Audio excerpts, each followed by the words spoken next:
All right. Well, we're live. We're starting. Peter, off camera, took some alpha brain. We're already getting started into it. Peter, how do you feel? I feel like Professor X now. Dude, you feel like you're going into the man. Matrix? Yeah, this is it. Always. Absolutely, man. Dude, tell me about this stuff.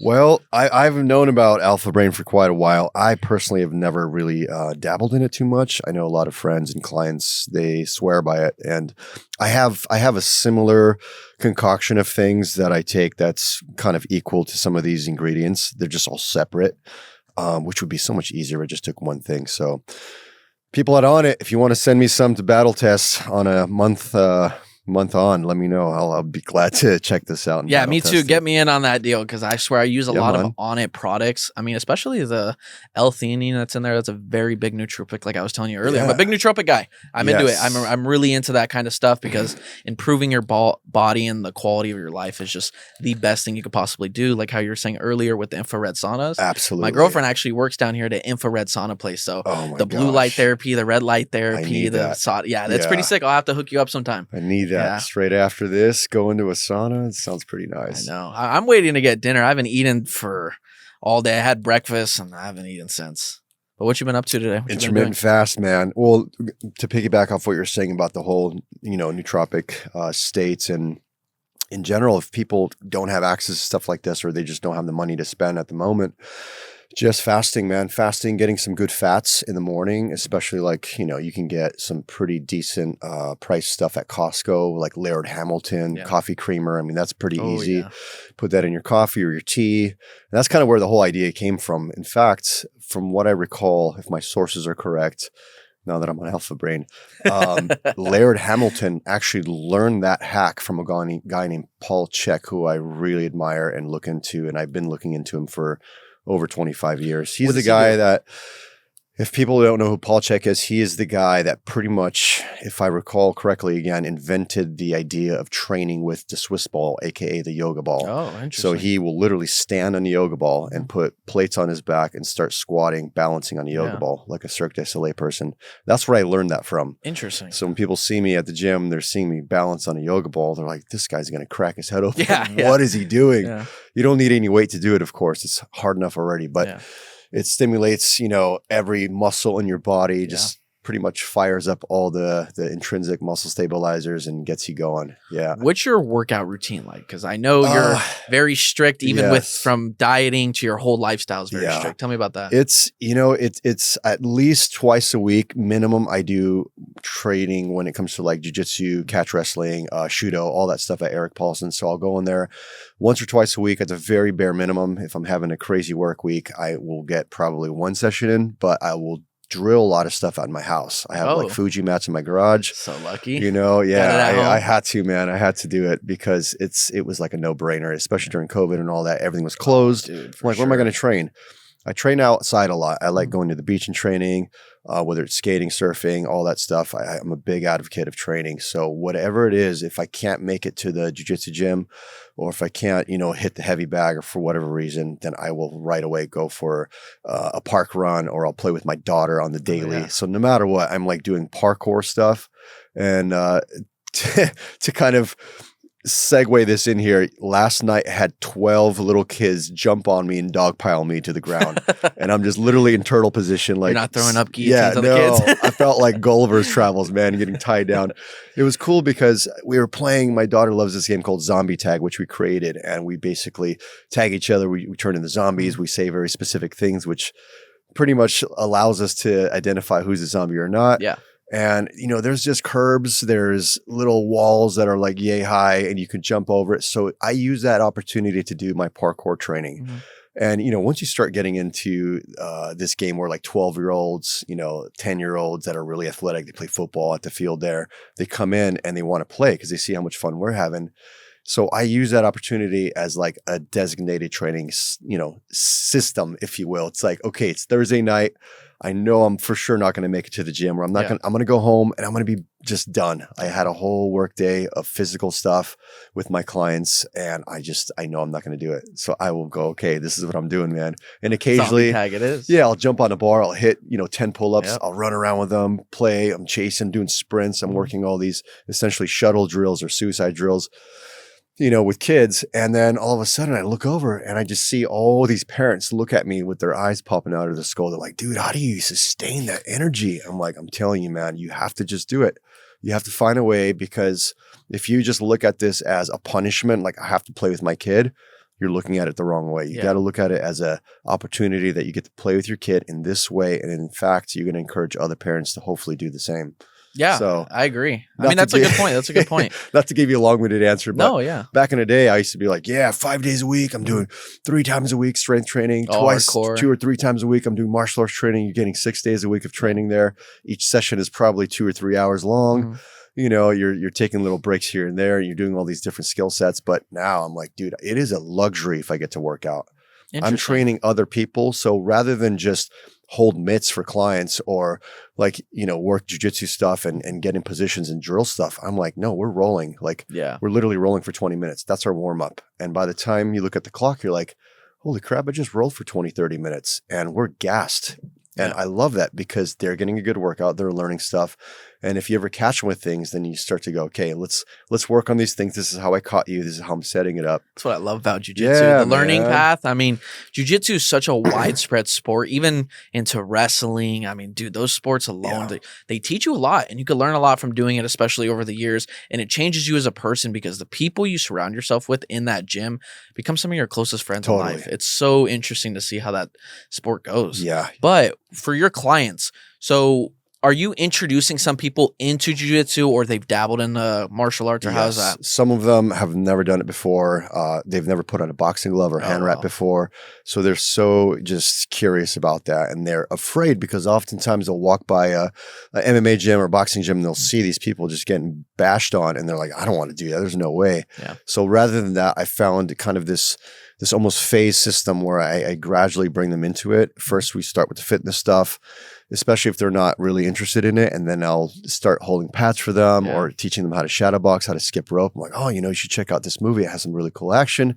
Chances are you're going to have to do this kind of stuff, whether you like it or not.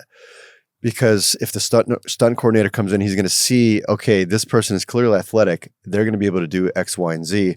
Let's take them there, And that's what I don't want them to be stuck on, where they show up and they're just like kind of deer in the headlights. Like, how the hell am I supposed to do this stuff? They're almost already ready. So that's kind of been like my method, where I slowly introduce them to the idea of training martial arts without really telling them like, hey, you're doing the real thing. They're like, well, I'm actually like blocking punches. One of my friends, JP, came into town from the East Coast, and she's a writer. She's a producer. She does a lot of things. She's like the quintessential Renaissance woman. And she's never actually like been hit before, like where she has to shut down punches and block and check kicks and stuff. So yesterday I'm like, no, we're doing this. I put MMA gloves on her, and literally they're the same ones that Dana White sent to Halle, and Halle gave to me. So I'm like, you're wearing some Bless prototype gloves that are probably not even in the in the UFC just yet. They're like using these as like a maybe. And I'm like, let's bust them in. You're so used to wearing big gloves. I know you've done some boxing, but you can't block like this. It's a big difference with those 8-ounce, 6-ounce MMA gloves. You can't block like this with MMA gloves. You're going to get tagged. It's going to go right through this hole. So just identifying those little areas and having them try stuff that's new. And that's what's exciting for the most part, and saying, hey, look, I know this is a scary thing. Let's do these really dangerous things carefully. And let's figure out how this can be a part of your life and how you can get excited about this stuff, which it usually happens. They're like, oh my God, I got the bug, man. Yeah. Oh, when it gets you, it gets you. That's the thing about jiu-jitsu is like when you first start out jiu-jitsu, it could be one of the most complicated things you can do. Like seriously, I remember when I first started, I was like, it was like looking at a human pretzel, watching some of the moves. And eventually when you understand it, especially when you get into leg entanglements and you never heard of what a leg lock is or single X, De La Riva, vice versa, it's like a whole new world gets unlocked. And that's the power of jiu-jitsu. And you can learn that and adapt and implement it. And then it's weird. The one weird thing about jiu-jitsu is it becomes so innate in your body that if that situation ever happens, you already know what to do. Yes. Like, for example, when I mess around with my buddies, let's say he grabs me, I'm automatically going for the underhook. Yeah. I'm already fighting. I have my hips connected. I'm tight. And you don't notice you're doing it. And then you're like, wait, did I just automatically mentally do that? Yeah, that's what I love about jiu-jitsu, especially even with some of your clients integrating that. How is that going into movies? I mean, I know stunt is very different from real life martial arts, making it looking better on film. How does that well, the attributes are usually kind of there and the same. And I guess to answer that in totality, you have certain actors that are just so good at stuff. They pick up things so easy, whether it's Keanu Reeves or Halle Berry. They all pick up things very differently. Some of them have more of a knack for the ground game. Some are better at stand up. And so to find like both training regimens that will fit that particular person accordingly, like a tailored, suit, it has to fit the person, the individual accordingly. And that to me is the hardest part, is going, okay, we need this in this film or this TV show. How are we going to get there by using these little training principles? And not to overwhelm them, but really, and not injure them, of course, because it becomes a whole insurance thing. But you really try your best to open their eyes to the idea like, hey, your character, let's say they're playing an assassin, they're going to probably have all of this knowledge. They're going to not only know the ground stuff, they're going to know the stand-up stuff, but what about the close quarter things? Can you do jab, cross, hook, right kick to the head in a bathroom stall? You can't do it. Now it goes a step further. There's the lines, and then there's the things in between the lines, which is like the close quarter stuff, the headbutts, the knees, the elbows, the dirty fighting, stepping on the foot, biting, like all those things that Bruce Lee was even talking about back in those days. And he made a real fight very visceral and very gritty, and we have to always dirty stuff up. So that to me is the funnest, the most enjoyable way of bringing a page to life, is like when I have the ability to take something that's really cookie cutter and clean, and then all of a sudden now we can dirty it up and go, okay, this is now, we're going to use ashtrays to the face. We're going to use, pool sticks. We're going to use all the fun stuff.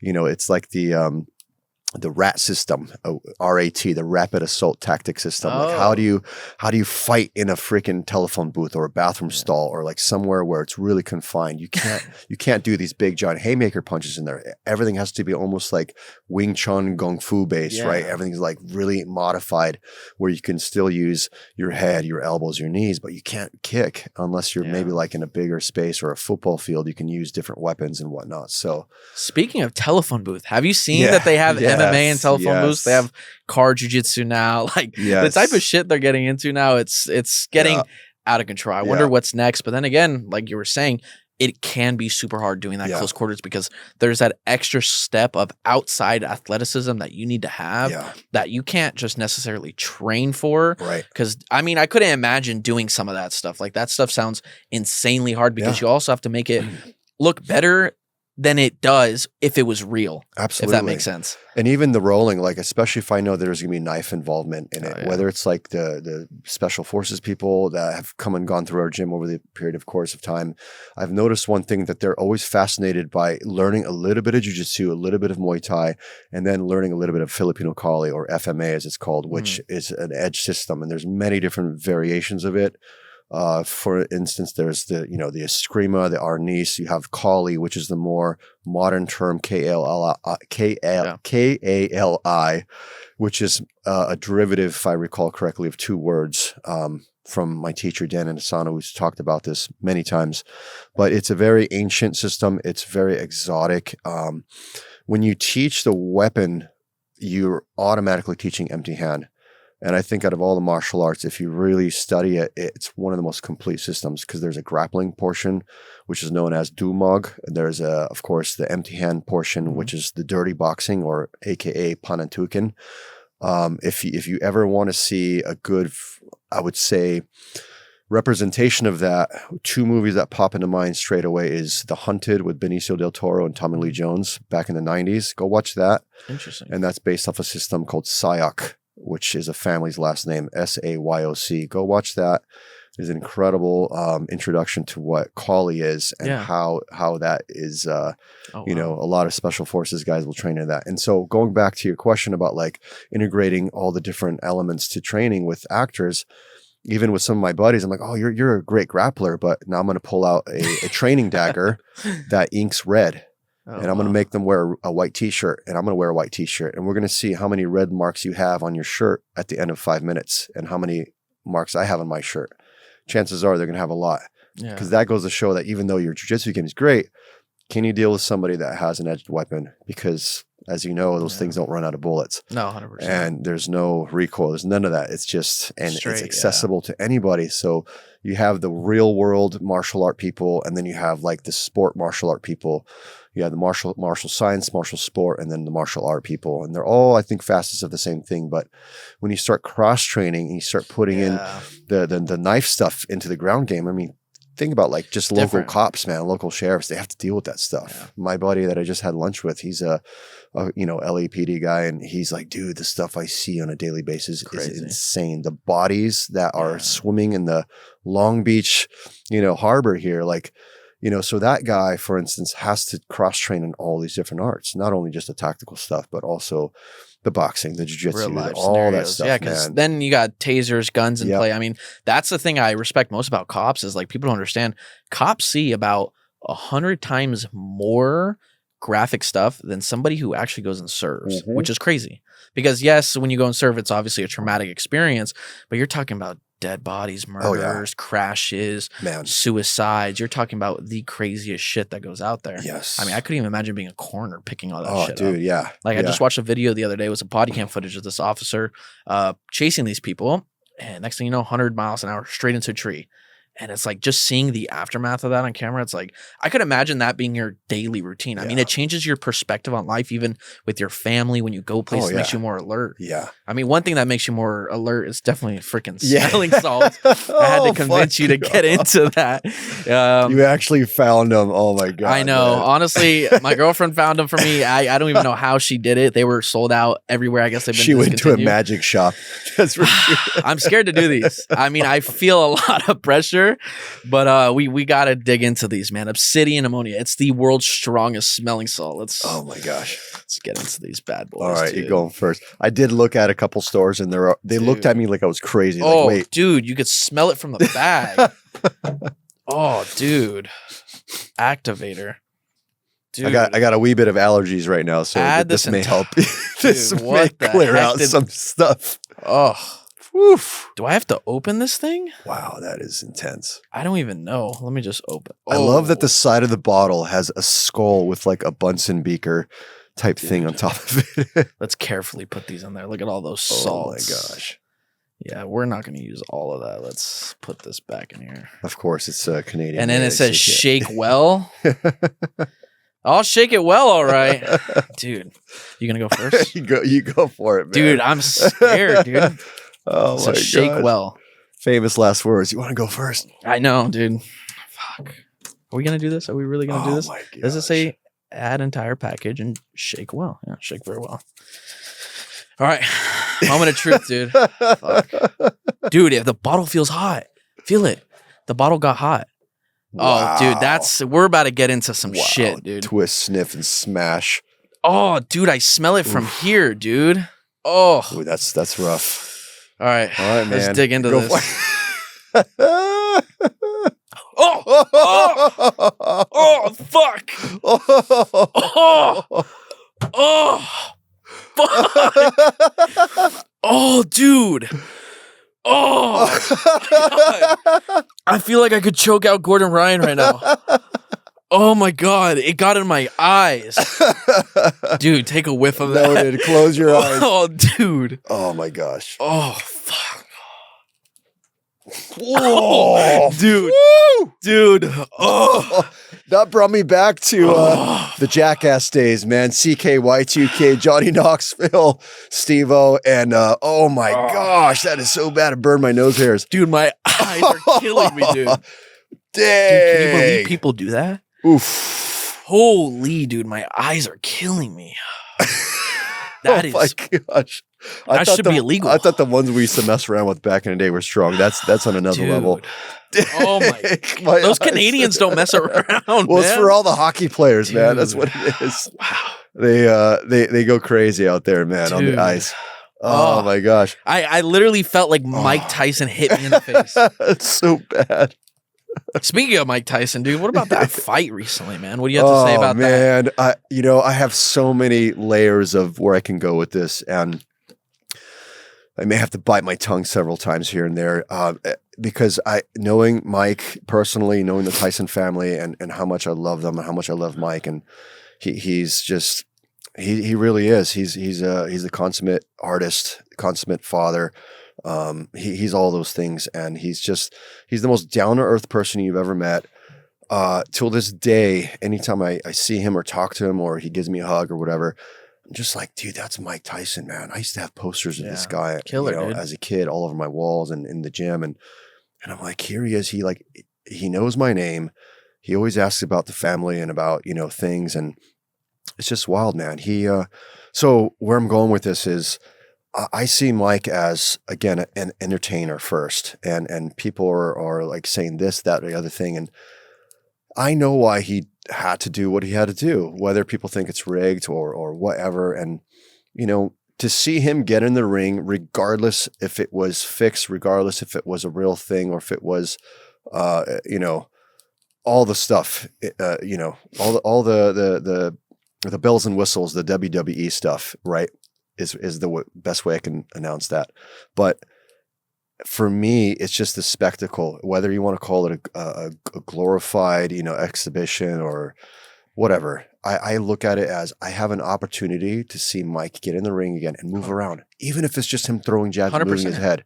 That to me is special because I'm like, the guy is still doing the thing, man. I don't know many people at his age bracket that can get in there and move like that. I was just even saying this out there. The fight is like, dude, Mike is in insane shape to take all of those blows. I think he took like 120 something plus punches that landed. Dude, to take that at your age and still be moving around. I mean, I know people said it started to slow down or it was rigged. I don't know how I feel about the argument it was rigged because it is in Texas State Athletic Commission at Arlington Stadium. I don't know how true that argument could be. I mean, I think there could have been a clause, maybe a no knockout between both of them clause. That could for sure be a thing. Sure. But to say that was scripted or whatever, I can't stand that casual talk. It was making me really angry because you're watching. It's like, dude, that's Mike Tyson. They're just sparring. They both agreed to spar for millions of dollars and people were thinking that this was the Mike Tyson that fought 20, 30 years ago. Yeah, exactly. They're trying to compare him to Mike Tyson 1988, 87, 89, that the Mike Tyson straight out of prison. They're trying to say that that's him. And I get why, because when you have somebody that is so good at being also a technician where they're on the pads the day prior, the weeks prior, and they look like absolute units, and then people expect that to come into play when it's fight night. It's like almost a rehearsal for a band, right? Like they sound amazing in rehearsals, and then sometimes they're not having the greatest day ever on stage the day of, for whatever reason. Yeah. And we don't know what that is. And Billy White, who's like my father figure, who's Mike's one of his oldest childhood friends and his trainer. He's the head coach of, the Tyson boxing team. He cannot hold pads anymore at the moment because he's had a lot of, injuries and issues with car accidents and stuff. So, the point is that Billy is from the original Catskills gym. He was there the day Mike Tyson walked in for the first time, and Billy was already fighting under Customato. So he knew the style, he knew a lot. And that's why Mike has called him over since the Roy Jones fight to help him. Because the other guys are not in the picture anymore. Tyson's old trainers. People could research that and find out why. More of the point is that Mike needed Billy to bring that head movement back, to bring how you're really coming at punching, 100%. How you're doing the real style, the style angles that he got good at, all the angles, the twisting, the springing to the side, all the terminology. We call it doing the moves. Yeah. And that's what Cuss called it. And they're amazing. They're very particular to the peekaboo style or the Customato style. Because the whole term peekaboo was actually kind of a derogatory thing that people at the time were calling it, even though it wasn't called that. And Cuss never called it that. Some other guys called it that back in the day. The point is that Mike is an amazing athlete. He's a workhorse. He'll train harder than anybody. He'll outwork you any time of the day. Do I personally think he could have done more? He could have been more active? Absolutely. Did I think that maybe something was wrong with his legs? The knee brace thing? For sure, I mean, we don't know. That's a big argument. I wasn't there every day. I don't know. And from what I witnessed, he was standing in front of him too much, which is kind of a big no-no. You don't want to be a stick in the mud. You're never on center line the whole time. You're not just sitting there, waiting. Yeah. And that's not Mike. That's not Mike's style. So something was really happening. Whether it was the medical stuff that happened, a couple of weeks prior, that's scary, dude. Apparently, he was saying with the blood transfers or something, he almost died. I mean, that's pretty severe. Man, he was on an airplane. Then he got it. He had to get rushed over to UCLA. That's crazy. And I had friends that were actually at UCLA that saw him go in and all that stuff. So it's definitely a real thing, and that's why health is our greatest wealth, man. You can be the best savage warrior, the best fighter in the world, but man, it boils down to like, are you drinking good water? Are you taking the right supplementation? Are you freaking doing stuff that's going to be contradictory to your overall longevity and wellness? And I think that's maybe the direction that most athletes at his caliber will start going. They're going to start prioritizing their health and stuff that is, because we live in the most abundant time with the best superfoods, super herbs, the best modalities, infrared saunas, cold therapy, all this stuff now, alpha brain. You have all these things now that weren't really around. I mean, it's crazy. The science is completely changed. I mean, one thing I got into is Gary Brecka's hydrogen water. Oh yeah. Oh man, that stuff's life changing. Seriously, it helps with my reduce inflammation, your face swelling, because I naturally just have like a puffy, cheeky face. But the more I drink hydrogen water, the more I see it to start to shrink. Yeah. It's interesting. But I wanted to see what this article was about, because apparently with the Mike Tyson-Jake Paul fight, I don't know who's getting sued, but I'm pretty sure it's Netflix. Let's see. It says Netflix is facing a purpose class action lawsuit from subscribers who were plagued by persistent buffering and freezing glitches that caused them to miss parts of the boxing spectacle between Jake and Mike. Well, yeah, I mean, that was a big thing. I could barely watch it from home, and I had multiple devices trying to stream it. One was just not turning on the TV. Let's see what it says more. Netflix customers experience massive streaming issues and should have known better because it's happened before. State's complaint filed on Monday in Florida State Court. 108 million people watching worldwide, according to the U.S. views tallies from analytics companies, TViz. Wow, holy shit. You know what, man? And I'm going to mention this now since it's kind of just popped in my head. Speaking of that 108 million people, this may go down the Alex Jones rabbit hole, conspiracy theory. I love Alex. But however, that's a lot of people. That's a shit Now, ton of why people. would they make such a drastic change to that date? I know it was supposed to happen, and then it was supposed to happen prior to that. There's all these things, but that's a very, very interesting date, November 15th. Yeah. There was something that happened in the world. Yeah. In Congress, if I'm not That's mistaken. crazy. Within politics, I'll just leave it at that. Yeah. A lot of money cover up, a lot of stuff that would have been very public if it wasn't for people that were watching something like that. 100%. So your eyes, it was the ninja smoke, vanish, vanish, smoke bomb. Look over here, but something over here is happening. The circus and the bread's happening over here. Meanwhile, that's happening over there. Everybody's trying to figure it out. Yeah. And then now you have the issue with the Netflix server shutting down. Yeah. And then again, now that's another problem. They're trying to figure that out. They're not going to be thinking about stuff that's really happening right now. No fucking way, dude. They're worried about So this hold shit. on a second, man. It's the Roman Empire all over again. Seriously. Give them circuses and give them bread, and they're going to not question things. That's a good point, dude. I mean, I was just listening to Alex, what he said the other day. Now, we can't say he is the most credible source, but he's been very accurate about a lot of things. I think he's a very funny person, whether you agree with what he says or not. I just genuinely like his content. Yep. But you're right about the 108 million people watching that. I mean, it's very interesting. It's kind of sketchy, just like the food industry. Yes. Dude. The food industry is so the fucking FDA, sketchy. man. When I was 12 years old, I asked my brother, who was into all the underground politics, geopolitics. So I was around this at a very young age, listening to Alex Jones, listening to all these guys back then on 89.9. No, I'm sorry, not 89.9. It was AM 640, Coast to Coast, with George Norrie and all those guys. So I listened to a lot of that as a kid, and you hear a lot of interesting things. There's some good storytelling on there too about paranormal stuff, about this, that, and the other thing, UFO, Bigfoot sightings. So it's a lot of really controversial stuff that's now starting to come out. Oh, and it's all did you see that the other day? Yeah, the UFO? Andrew, is there any chance you could pull that up? UFOs with who came out with it? I'm pretty sure it was the leader of, what was it, Congress or something? Yeah, something of the Department of Pentagon. Oh, the Pentagon. Yes, the Pentagon came out. CBS News reads the Pentagon UFO report. We'll go to this one. Oh, yeah, man. I love this stuff. Oh, that's July. and now that stuff. Are they hiding it? Look, it's not coming up. It's so difficult to find. Wow. And what's interesting is guys like David Icke, man, they were laughing at this guy back in the 80s and 90s. They thought he was insane. He's a British guy that exposed all this stuff, and he's brilliant. And I would say 80% of what he speculated back then is now come to fruition. 100%. It's on our front lawn right now, and 100%. It's all like all the UFO stuff. It's all happening. Director of Pentagon AARO to testify to Congress about UFOs how to watch hearing. There you go. See if there's less than a week ago, a whistleblower in Congress rekinded the nation the high levels of government and concealing evidence of non-human intelligence being the mystifying vehicles they pilot. Interesting. Now, the leader of Pentagon's office to investigate UFOs to provide congressional testimony of his own. Let's see.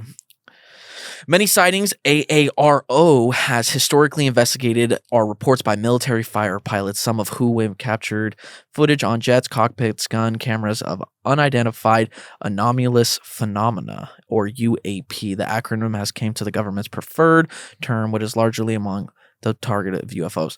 Holy shit, dude. Yeah. So now what? UFOs are real?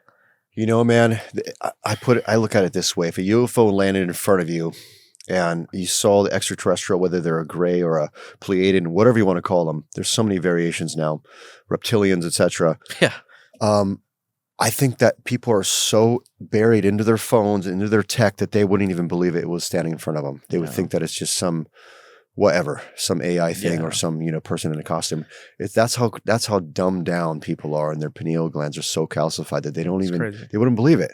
Yeah. Which goes they need into some the fucking whole, smelling salts. They need smelling salts, and they need less fluoride in their damn life. Get the damn fluoride out of their freaking water supply, man. I can't believe that. I mean, dude, fluoride in the fucking water for what, 20, 30? It's in our toothpaste. It's in our toothpaste. It's in everything. Everything contains fluoride. Yeah. I mean, Andrew, is there any way you could go to the fluoride article?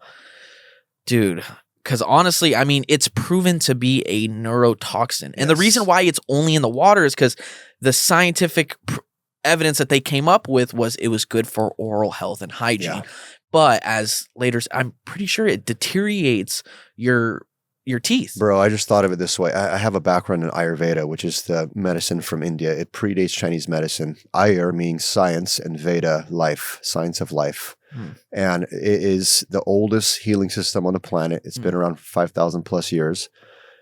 People from India, very much like martial arts, all martial arts stems from India. If you do the research and look back in Kalari-P2, and it goes on and on and on.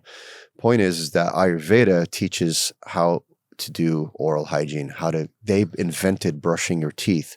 In America, we've probably been brushing our teeth since 150 years maybe? Plus. 1800s people, they had wooden teeth, for God's sakes. It's like they had horse teeth. The old West, it's like exactly. Good old Abraham Lincoln, etc. Like that whole thing.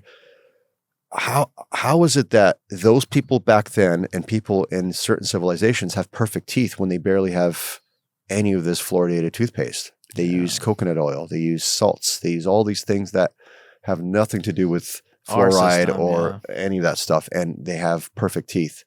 It's because it's all the sugar. It's all the carbohydrates which turn into sugar. It's the fluoride. It's all these things that start because, again, if you don't have the fluoride in the toothpaste and you don't have all these other issues with your teeth, then the dentistry system is not going to make money. The same with the pharmaceuticals. There's no money in wellness. There's only money 100%. In sickness. No, 100%. We're the sickest nation. I mean, if you look at the death mortality rate amongst U.S., Japan, Mexico, look at any other big country or nation, you see that we are dying the youngest. Yes. And it's great. And it's not by surprise. It's not by miracle. It's not because we're on the west side of the world or whatever the fuck it is. No, dude, we have toxins in everything. We look at what the mortality rate comparison. Let's see this by the government. There you go. Of course, that's the first thing that pop up. Yeah. Let's see. CIA. Ukraine. Well, I mean, I guess because they have a war going on, that could add to it. There's many factors. I wonder how they track this. I wonder what the mortality's off 14. Of it. Wow. I'm surprised to see Japan there. Yeah. There you go, fake man. News. It's again, it's the whole blue zone thing that's out there. Yeah. They're talking about the Mediterranean diet, which I agree. I think that there's so many different great diets, and whatever you can sustain is usually the best thing and what you feel is right for you. But it also has a lot to do with their lifestyle. They walk, they go to the farmer's market. There's no like, food store that they go and buy frozen food. Whenever I travel to the Mediterranean or in Asia, you see people live very differently than the US, and chances are it's because of their entire just the planning of the food. It becomes a ceremony. It's not like, hey, let's go get DoorDash. It's going to come into our house and we're going to go eat frozen TV dinners. That doesn't even exist. They don't even associate that with food. So, I mean, let alone give it to their dogs. But here in the West, we tend to do that a lot. And it's mind boggling. I don't understand how. I mean, it really is just, it's outlandish, the whole thing. Well, the stuff's made us stupid. Let's see if we could, can you pull up that fluoride, that fluoride one? If you could go back to that fluoride one. Yeah. It says, given the seriousness of reduced IQ and the ample support in the record that the United States population is at risk for experiencing IQ decrease of over 4 IQ points, the severity of the hazard at issue weighs in the favor of finding the risk at issue unreasonable, wrote Judge Chen. Mm-hmm. Dude, it's a neurotoxin that's making you lose IQ points. Yes. I mean, imagine the kids in the normal school systems that are drinking from the water fountains at their school with the fluoride in it. Yeah, man. The kids are getting dumber down. It's insane how this is still even a thing. Let's see. Yeah. The August report found that drinking water more than twice the recommended limit is considered associated with lower IQ in children. The report notes that the findings are limited to fluoride exposures that are more than double what the Centers of Disease Control and Prevention currently recommends for optimal level of community water fluoridation. What the fuck? Yeah, dude? Man. And that's allowed. Can you believe what is like might have fell through the cracks that wasn't, allowed, and it's just still there. You don't realize it. I mean, there's hundreds of neuropoisons in our everyday food at the grocery store. Those listening and those, tuning into this, definitely reconsider using fluoride in your toothpaste. Start to look into Ayurveda and Ayurvedic medicine. Look at, you want to go with the people that invented the thing, right? Like chances are that they probably figured it out 5,000 plus years ago. Yeah. They're doing something right. And I would highly look into that. Look at all the natural. You can make your own toothpaste. It's very easy. 100%. My mom does it. Yeah, she got me into that. It's the best, it's so easy. Baking soda, all that. There's many variations of that. Charcoal, activated charcoal. It's all good. So there's just so many other options and so many cheaper options. But I think people are so used to the, wake up, I grab my paste, I do the thing. Yeah. It becomes an oral fixation, very much like I talked to a cigarette smoker years ago, and it happened to be a close buddy of mine that was trying to quit. And I asked them, why do you smoke? Like, really, what is it? And they go, well, I can quit anytime. And I go, really? Is it the nicotine? He goes, no, it's not the nicotine. He goes, it's an oral fixation. I just like holding it in my hand. So even if I don't like this thing and I just do this, it makes me feel better.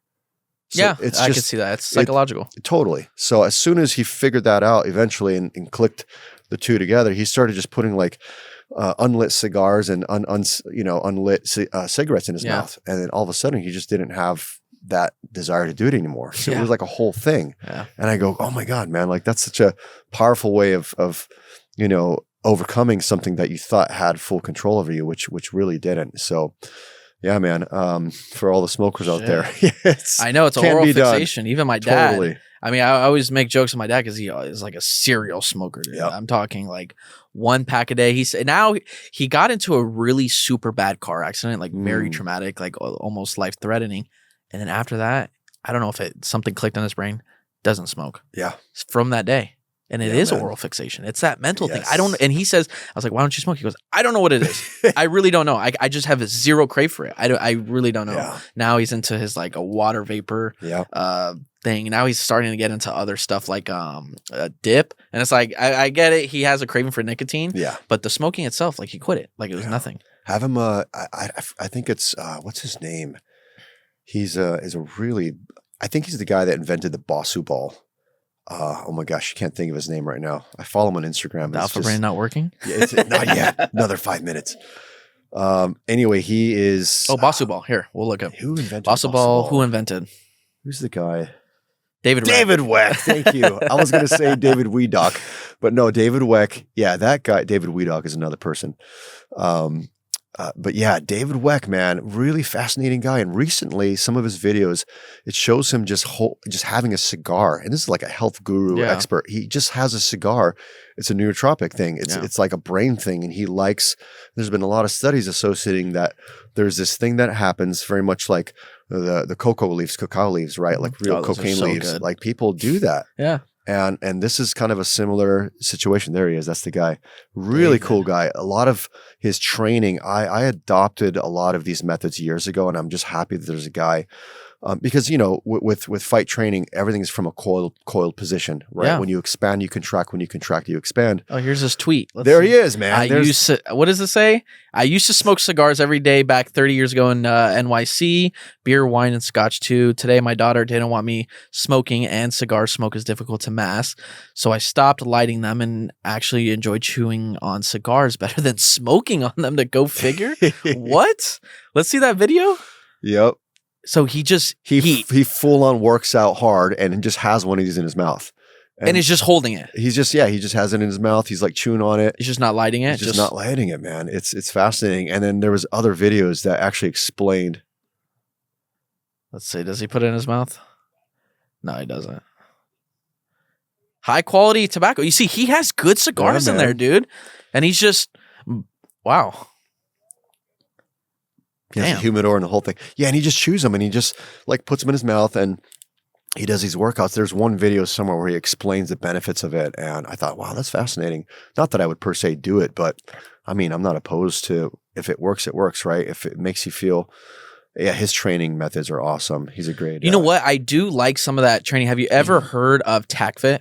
Yes. From Alberto Crane. Yes. He literally, his gym's down the street. Alberto Crane's great. Yeah, I had him on the show not too long ago. He's an amazing guy. He's a very humble, just original, just awesome guy, man. I love him to death. One of Alberto's students years and years ago when I had the gym, his name was Irakli. Irakli's from the country of Georgia, and he was one of Alberto's black belts. Yeah. And he wanted to study Muay Thai, so he came to my gym and started training with me, and he was exchanging some of the jiu-jitsu stuff he learned from Alberto with me. I don't know what happened to Irakli. I think he moved back to Georgia.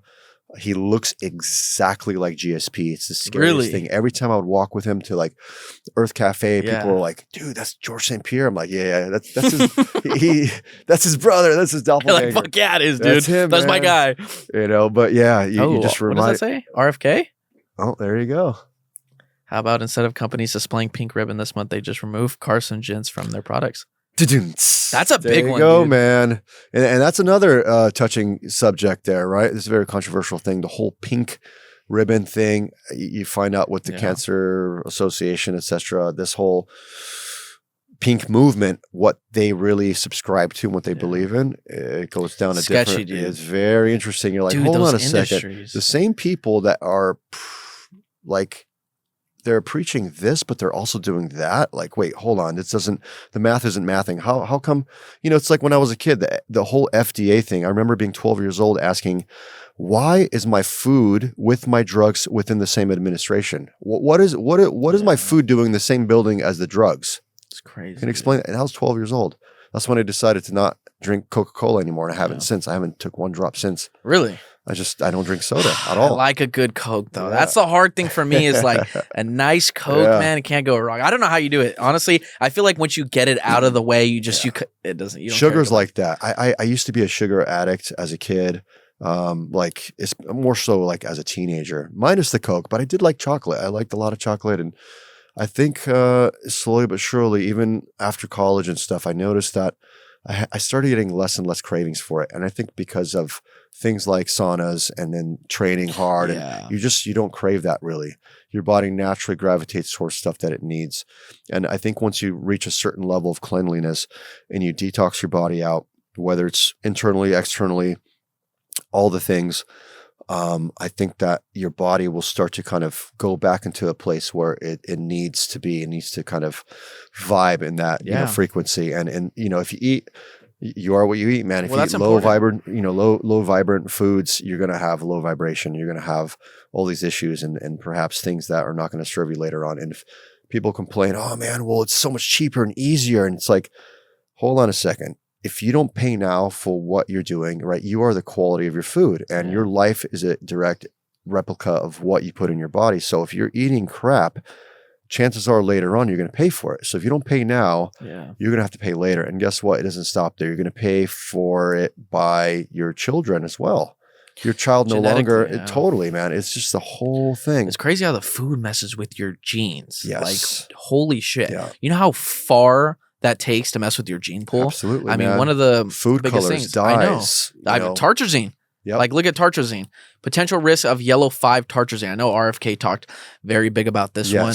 I'm pretty sure it's a big cause in ADD, ADHD, just like red 40. Red number 40, the this, the that, the glow in the dark freaking milk, all the crazy stuff out there. You ask yourself, how is it that within just 100 years, like even if you look at what our grandparents did and ate, I mean, very different. They didn't have any of the issues we have today. It didn't even exist. 100%. In the 50s and prior to that. It just did not exist, man. And now you see all these things that are just popping up left and right. And 1 out of 4 kids or 3 out of 5 kids now have this or that. And it really blows my mind, man. Well, let's see. Let's read more about tartrazine. Let's scroll down. Let's see. I know it has skin diseases, health impacts. Yep. Asthma is a big one. It's a cytotoxin, man. Yeah. Let's see. Let's go down. Let's see if we could find more. Be toxic to the genes, be toxic to the cells in the body, cause genetic mutations. Yeah. I mean, dude. And it's banned in so many European countries, I'm sure in places like Okinawa or, parts of like northern Pakistan. People should look at to what the Hunza tribe, people in the northern Pakistan, they're one of the longest, not the longest living people on the planet. You're right. They live deep, deep into the, the Himalayan region. And you look over there, man, you see what they're doing, you see what they're eating. It's none of this stuff. It says it right there. It says tartrazine is approved by the FDA for use in the United States. In some countries, such as Norway, yellow 5 has been banned in the past, as have other azo food dyes. In 2013, the European Union ruled that the overall weight of evidence did not support the finding that yellow 5 was toxic to the genes, but ruling called for further study. Then obviously we find out it's a neurotoxin, which is even crazier. Yes. I mean, the fact that we have fluoride in the water, this and all of our food, like we are just getting dumb and dumb. I mean, I think I'm an idiot, but I'm a funny idiot. Man, we're really going backwards. It's terrible to see. I mean, when I used to live next to a high school, I would literally sit outside with a coffee, a good, bulletproof coffee, if you will, with some Laird Hamilton creamer in there for the brain. And I'm sitting there and I would just wait and I watch these kids walk by, man, teenagers. They're on their phone. They have their, devices, if you will. They're walking, their heads down. The cars nearly just run them over. They walk into stop signs. They walk into walls. They walk into buildings that are as clear as day. I mean, you're like, you got to be a certain level of just, crazy. Like, how could you not see that? How could you not move just a hair to your right? So my point is that they're so fixated on their world that's in front of them on a screen that they're not walking around being conscious about everything. Takes your awareness away completely. And I think stuff like this, and you look at what they're eating flaming hot Cheetos at 7 in the morning. And they're eating mashed potatoes with this dye in it and a fake, hamburger with cheese in it. It's like, dude, the stuff that they feed these kids, and it's not their fault. No, man. I mean, some people come from low income where they rely. I was a big kid who relied on school lunch, and it's like, it's not my fault I was eating that. I mean, it could lead to the reason why I feel like now that I've changed my diet completely from the water to I drink to everything I consume, I've seen my ADD and ADHD go away. Even my asthma. I used to be such an asthmatic kid. I mean, I couldn't run without taking an inhaler. I used to carry it on me at school. As I got older, I outgrew it. And it's just because my mom changed our lifestyle completely. Totally. I mean, the food that she was buying to everything I was retaining, it's like my life completely changed. And I could be in a lot worse shape than I am now if it wasn't for those adjustments, which I don't know if she was just informative about it, which she probably is because my mom's huge into this stuff just like us. She's a big health person. Oh no, your mom's rad. I love your mom. I know, she's awesome. She's a leader, and that's the thing. It takes somebody like that, a strong woman that has enough, things in between her ears to go, hold on a second, this is not adding up. This doesn't make sense. You need to be a critical thinker. And really it's once you start removing all these things out of your diet, you start critically thinking, going, hold on, now wait, if I've discovered this and this thing, how many other things am I being lied about to, or lied about And so you just start going down these rabbit holes, and one thing leads to the next. And I think everybody will have that epiphany moment. They'll have that moment where they go, hold on, this thing happened to my child or to a friend's child. I need to look into this. I need to research this. I need to be a student researcher and dig deeper. Why are these behavioral problems happening to so-and-so or to my own kid? And it all starts with health, man. You know, your gut is your second brain, as they say, and it all starts with that. So if you nourish that, if you eat a certain way, you know, chances are if they're telling you, if the media is telling you to do this, follow the rules, follow these mandates, you should probably do the exact opposite. Run the opposite way, man. 100%. You know, the whole low fat thing, your whole life. Low fat, it's bad for you. You're going to have, my mom to this day, man, I have to arm wrestle her for it. Like, she thinks that, you know, high cholesterol is by eating good fat foods.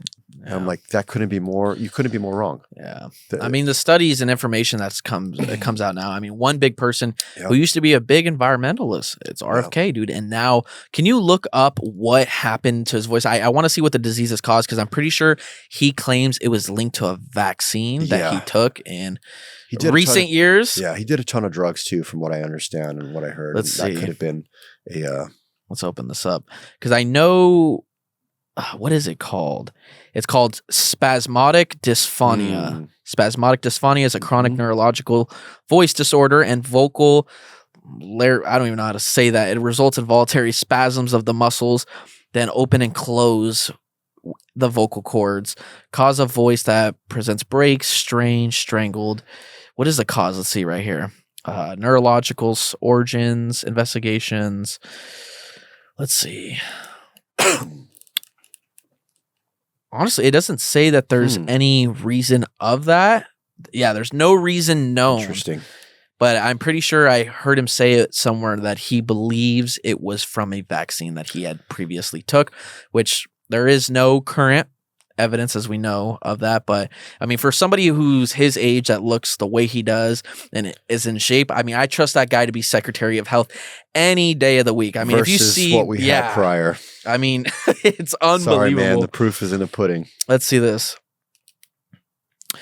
In 2010, Robert F. Kennedy was experiencing memory loss and mental fogness so severe that a friend grew concerned he might have a brain tumor. Kennedy consulted several of the country's top neurologists, many of who had treated or spoken to his uncle, Senator W.M. Kennedy, before his death the previous year of brain cancer. Noticed a dark spot on the brain. Now an independent president the doctor believed that the abnormal seen on his scans was so caused by a worm that got into my brain and ate a portion of it and then died. Wow. A brain worm? Holy shit, dude. Pork tapeworm, maybe. Who knows, man? It sounds crazy. Creatures. Whoa. Sounds like a film. For decades, Mr. Kennedy suffered from atrial fibrillation, a common heartbeat abnormality that increases the risk of a stroke or heart failure. He has been hospitalized at least 4 times in episodes, although in an interview with the Times this winter, he said that he had not had an accident in more than a decade and believed the condition had disappeared. Too much fish. Holy shit, dude. And you see, and this all goes back to what he consumed. Yeah. Holy shit, dude. Yeah, I had a buddy that actually years and years ago, he had Lyme's disease. And one thing that he mentioned, he goes, a lot of it was something to do with mercury as well. And then I just asked him naturally the question, like, hey man, you go to Nobu a lot. You go to like sushi spots. Like, you're a big sushi guy. Yeah. And he just loves, sashimi, all that stuff. And then there was a moment he kind of just froze up and he went, holy crap, hold on. I need to look into this. I need to talk to my, naturopath. I need to find out what's going on because I'm doing all the tests. But that makes sense what you just said. I need to look into the mercury. Don't tell me that, because I love poke and I love sushi. Man, I eat it like once, 2, maybe 3 times a week. I mean, dude, I love that shit. I like anything, man. It's balance. Don't tell me that. It all comes down to balance. Man. I can't give up poke. If you're doing it every day. Poke's my cigarettes.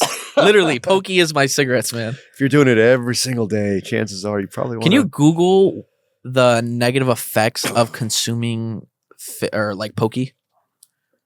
Negative effects of consuming poke. Let's see if there's any science on this, because this might be my breaking moment of giving up poke. It might be worms, and it might be the mercury. Foodborne illness, parasites, worm disease. Dude. There you go, man. God damn. So now I have to give this shit up. All right. Damn. Yeah, the dangers flesh-eating bacteria, bro. Oh my! Click Vibrio that. vulnificulus. Sounds like a Harry Potter spell. Yeah, the third one. Oh my god! This bacteria is sometimes incorrectly referred to as fish-eating bacteria. The symptoms include watery diarrhea, abdominal cramping, nausea, vomit, fever, and chills. Holy shit, dude. Vibrio vulnificus. Never had that from fish, but Jesus, dude. That's a kid. I wish you guys could see the screen, but Is it that a literally. kid's hand? No, I hope that's not a kid's hand. Dude, I think it is a kid's hand. It like implodes your body. Oh my gosh. It looks like there's blood clots. Is that what it is?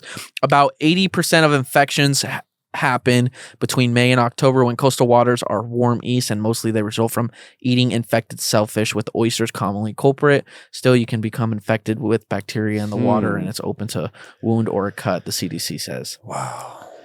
Parasites. South Korean patients' amputation clearly ranks among the most hair-raising possibilities. It can occur after you eat raw fish. Other dangers lurk in raw or poorly cooked meals. Dude, I just had poke last night too, dude. Fuck. Maybe that's why I'm so dumb. I got a detox, man. I can send you. Yeah? Maybe dude, good. I'll take it right now. I'll do fucking smelling salts again right now if it helps. Kill those damn salmonella. Kill those damn little worms. Well, we're on to our last 2 minutes. God. Let's talk about the John Jones Stipe. This hour has gone by so fast. I'm so upset. Dude, that spinning back kick, man, it was textbook. It was beautiful. He kicked him. It looked like right to the liver. It was beautiful. I mean, liver shots and just shots to the solar plexus are the best because it's a delayed response, man. You get nailed there, and like 10 seconds later, you go, and that's it. You're done. It just shuts down. Yep. I mean, if you've never been hit in the body, let's see this UFC fight. Oh, there's a highlights? Oh, dude, come on. Get me to the John Jones. Bones. Oh, that Chandler Oliveira fight was a great one, by the way. Gorgeous. Oh, look at that. Beautiful. Just throws him down the last 10 seconds. But let's take a look at this one. Stipe. Inside sweep. You know, John, I thought he was going to utilize his wrestling a lot more, even though in round one he came on top with the knee on belly, just throwing those punches down. He wanted to end it differently, man. Yeah. And he just wanted to give the fans something different. Yeah. I mean, how do you feel about him and Tom Aspinall? You think they should go at it? I think so. Absolutely. They have to go at it. That's like, man, the fans want that. Everybody wants to see it. And why not? Look at that. There it is. Whoa, right. He tried to, you see how he tried to redirect and scoop that? Yeah. Couldn't get it.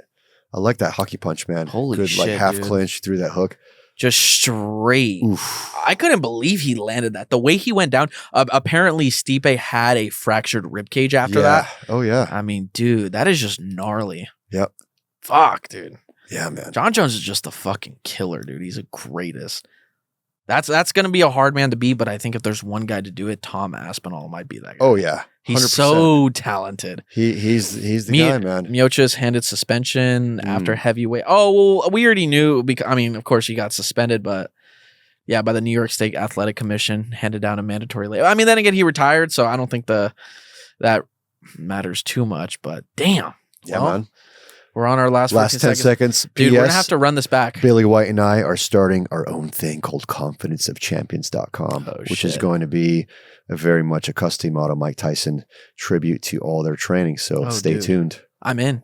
Get me a hoodie. Yeah, man. Let's do it. Well, I'll see you soon and we'll do this again, okay? Yeah, man. All right. Later. Part 2.